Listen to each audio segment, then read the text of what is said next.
बड़ा मुद्दा जो है वो गरमाया हुआ है। डॉक्टर ने एक मरीज की पिटाई की है। सबसे पहला सवाल ये है कि स्वास्थ्य सुविधाओं को लेकर क्या कहता है विपक्ष वीडियो के सामने? देखिए, सारी चीज को लेकर के जो घटना हुई है उस घटना की हम निंदा करते हैं, जो नहीं होनी चाहिए थी। और अभी तक मैं देख रहा हूं कि जो जांच की रिपोर्ट का जिक्र आ रहा था, अभी कहा गया है कि शायद जांच की रिपोर्ट अभी तक नहीं दी गई है सरकार से। आज शाम तक देने की बात कही गई है और ऐसा कोई बड़ा विषय नहीं है वो जांच की दृष्टि से। लेकिन कुल मिलाकर के जो घटना हुई है आईजीएमसी में वो चिंताजनक है।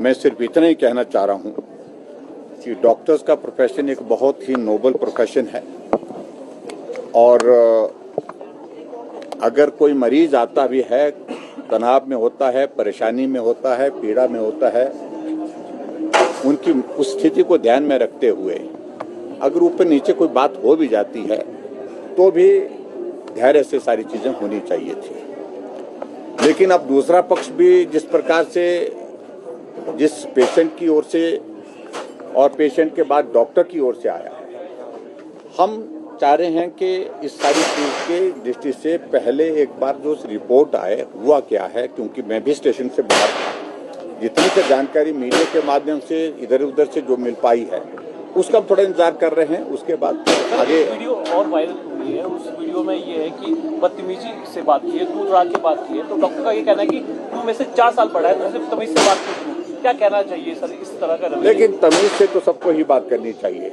चाहे वो डॉक्टर है चाहे वो पेशेंट है। ये तो हमारी संस्कृति का हिस्सा है। उस दृष्टि से मुझे लगता है कि ये बहुत आवश्यक है, सबके लिए आवश्यक है। सर, रेजिडेंट डॉक्टर एसोसिएशन है वो भी आंदोलन का रास्ता अख्तियार करने वाले हैं। देखिए, मुझे लगता है कि इन सारी चीजों पर नहीं आगे बढ़ना चाहिए। सरकार को बीच में दखल देना चाहिए, स्थिति को सामान्य करना चाहिए और डॉक्टर्स के साथ भी बातचीत करनी चाहिए।